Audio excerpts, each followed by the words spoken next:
Item ಯಾವುದೇ ಇರಲಿ try ಮಾಡಿ ಆಚಿ ಚಿಕನ್ ಮಸಾಲಾ. ಹಾಸನದಲ್ಲಿ ಕ್ಷುಲ್ಲಕ ಕಾರಣಕ್ಕೆ ಜಿಮ್ನಲ್ಲಿ ಗಲಾಟೆ ಆಗಿದೆ. ಗಲಾಟೆಯಲ್ಲಿ ಹಲ್ಲೆ ಮಾಡಿರುವಂತಹ ರೀತಿ ಇದೆಯಲ್ಲ, ಅದು ನಿಜವಾಗ್ಲೂ ಬೆಚ್ಚಿ ಬೀಳಿಸೋ ರೀತಿ. ಜಿಮ್ನಲ್ಲಿ ಜಸ್ಟ್ ಭುಜಾ ಟಚ್ ಆಯಿತು ಅನ್ನೋ ಕಾರಣಕ್ಕೆ ಹಲ್ಲೆ ಆಗಿರೋ ಪ್ರಕರಣ. ಸಾಫ್ಟ್ವೇರ್ ಇಂಜಿನಿಯರ್ ಕೀರ್ತನ್ಗೆ ಚಿಕಿತ್ಸೆಯನ್ನು ಕೊಡಿಸಲಾಗ್ತಾ ಇದೆ. ಕೀರ್ತನ್ ಮುಖದ ಮೂಳೆಗೆ ಶಸ್ತ್ರಚಿಕಿತ್ಸೆ ಮಾಡಬೇಕಾಗಿ ಬಂದಿದೆ. ಒಂದೇ ಪಂಚ್ಗೆ ಕಣ್ಣಿನ ಮೂಳೆನೇ ಒಳಗೆ ಹೋಗಿದೆ. ಸದ್ಯ ಬೆಂಗಳೂರಿನ ಆಸ್ಪತ್ರೆಯಲ್ಲಿ ಕೀರ್ತನ್ಗೆ ಚಿಕಿತ್ಸೆಯನ್ನು ಕೊಡಿಸಲಾಗ್ತಾ ಇರೋದ್ರ ಬಗ್ಗೆ ಮಾಹಿತಿ ಲಭ್ಯ ಆಗ್ತಾ ಇದೆ. ಹಲ್ಲೆ ನಡೆಸಿದ ಆರೋಪಿ ವರುಣ್ಗೆ ಹುಡುಕಾಟವನ್ನು ನಡೆಸ್ತಾ ಇದ್ದಾರೆ ಪೊಲೀಸರು. ಬಡಾವಣೆ ಪೊಲೀಸ್ ಠಾಣೆಯಲ್ಲಿ ಈ ಕುರಿತಂತೆ ಪ್ರಕರಣ ಕೂಡ ದಾಖಲಾಗಿದೆ. ವಿಜುವಲ್ ನೋಡ್ತಾ ಇದ್ದಾರೆ. ಮತ್ತು ಸ್ಕ್ಯಾನಿಂಗ್ ಮಾಡಿಸಿದಂತಹ ಟೈಮ್ನಲ್ಲಿ ವೈದ್ಯರೇ ಶಾಕ್ ಒಳಗಾಗಿದ್ದಾರೆ.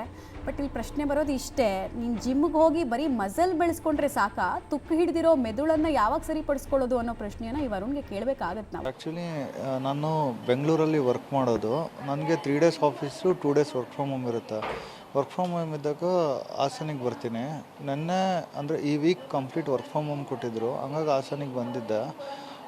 ಹಾಸನಲ್ಲಿದ್ದಾಗ ನಾನು ಇಲ್ಲಿ ಜಿಮ್ಮಿಗೆ ಹೋಗ್ತೀನಿ. ನಾನು ಒಂದು 5:45 ಸುಮಾರಿಗೆ ಜಿಮ್ಮಿಗೆ ಹೋದೆ. ಜಿಮ್ಮಲ್ಲಿ ಫಸ್ಟ್ ವಾಕಿಂಗ್ ಮಾಡಿಕೊಂಡು ಸೈಕ್ಲಿಂಗ್ ಮಾಡಿಕೊಂಡು ಮೇಲ್ಗಡೆ ಹೋದೆ.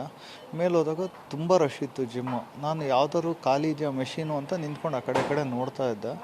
ಆಗ ನೋಡಿದಾಗ ಅಂದರೆ ನಾನು ಬ್ಯಾಕ್ ವರ್ಕೌಟ್ ಮಾಡಬೇಕು ಅಂತ ಇದ್ದೆ, ಲ್ಯಾಟ್ಸು ಮತ್ತು ಬ್ಯಾಕ್ ಅಂತ.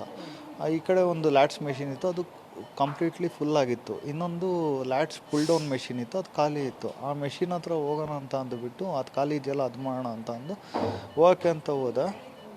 ಇವರು ಯಾರೋ ಆ ವ್ಯಕ್ತಿನ ನನಗೆ ಗೊತ್ತಿಲ್ಲ.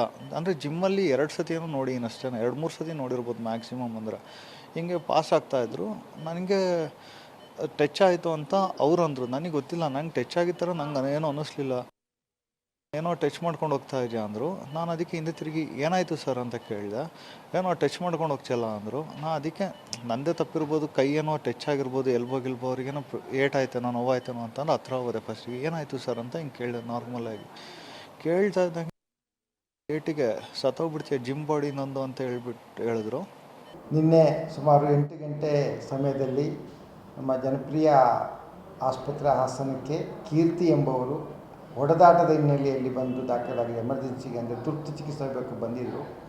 ಬಂದಾಗ ಅವರು ಸೆಮಿ ಕಾನ್ಷಿಯಸ್ ಇದ್ದರು, ಫುಲ್ಲಿ ಜ್ಞಾನ ಇರಲಿಲ್ಲ. ಆಮೇಲೆ ನೋಡುವಾಗ ಎಡದ ಕಡೆ ತಲೆಯ ಮುಂಭಾಗ ಆಳವಾದ ಗಾಯ ಇತ್ತು. ಜೊತೆಯಲ್ಲಿ ತಕ್ಷಣಕ್ಕೆ ನಾವು ಬಿ ಪಿ ಎಲ್ಲ ನೋಡ್ಕೊಂಡು ಏನೇನು ಬೇಕು ಚಿಕಿತ್ಸೆಯನ್ನು ಕೊಟ್ಟು ನಾವು ಅವ್ರಿಗೆ ಸ್ಕ್ಯಾನಿಂಗ್ ಅಂದರೆ ತಲೆ ಸ್ಕ್ಯಾನಿಂಗನ್ನು ಮಾಡಿದ್ವಿ. ತಲೆಯಲ್ಲಿ ಡೀಟೇಲ್ಸ್ ಕೊಡ್ತಾರೆ ಶಶಿಧರ್ ನೇರ ಸಂಪರ್ಕದಲ್ಲಿ. ಶಶಿಧರ್, ಈಗ ಗಾಯಾಳು ಕಂಪ್ಲೀಟ್ ಆಗಿ ಗುಣಮುಖ ಆಗೋದಕ್ಕೆ ಎಷ್ಟು ಸಮಯ ಬೇಕಾಗುತ್ತೆ? ಮತ್ತೆ ಇವನು ಪಂಚಿಂಗ್ ಮಾಸ್ಟರ್ ವರುಣ್ ಎಲ್ಲಿದ್ದಾನೆ, ಅವನ ಹಿನ್ನೆಲೆ ಏನೋ, ಏನೇನು ಮಾಹಿತಿ ಸಿಕ್ಕಿದೆ ಪೊಲೀಸರ ತನಿಖೆಯಲ್ಲಿ?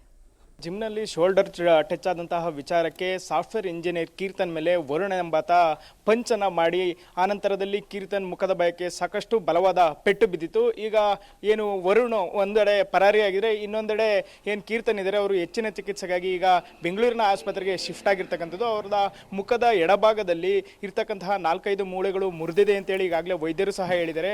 ಅಲ್ಲದೆ ಕಣ್ಣಿನ ಮೂಳೆ ಏನಿದೆ ಅದು ಒಳಗೆ ಸಹ ಹೋಗಿದೆ. ಅಷ್ಟು ರಭಸವಾಗಿ ವರುಣ್ ಪಂಚನ್ನ ಮಾಡಿದ್ದೇನೆ.